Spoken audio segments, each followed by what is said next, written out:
So here are 4 exercises that I'll do basically forever to keep my knee feeling good and not painful. I have a history of knee surgery. I've got knee pain with going downstairs and running, or at least I did. And now I've been doing all these exercises that's been helping to keep my quad strong and my knee less sensitive to pain.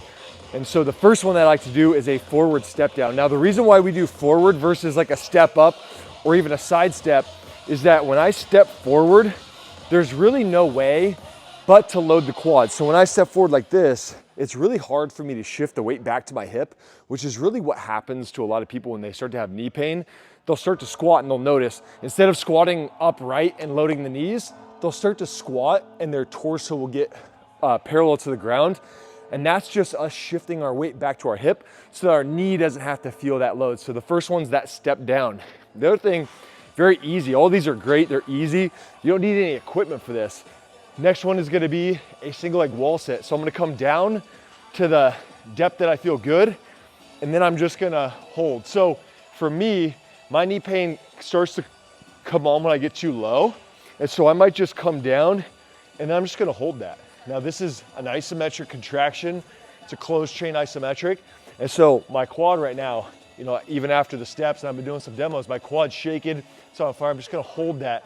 The goal is to not be painful. 3 and under out of 10 pain is the key here. Next one I like to do, again, same wall. I'm gonna put my heels up on the wall. What the heels up on the wall does is it makes me load into my knee. The other thing that this wall does is it makes it so I can't do that hinge like I talked about. I can't shift my weight back to my hip. So I'm constraining the motion so it can only be driven through my knee. So I'm gonna go up like this, and then you can go to whatever depth you want. I like to go all the way down because I have the range of motion and my knees feel good doing this. And so I'll do all the way upright. It works your quads a lot because I'm pushing myself against the wall because I don't want my back to come against. I'm trying to stay upright, sliding on the wall the whole time. Okay, next one. One of the personal favorites. There's a lot of ways to do this, but what I like to do is I like to do a split squat. So rear foot elevated, you could use a couch. You don't have to have one of these nice devices that we have.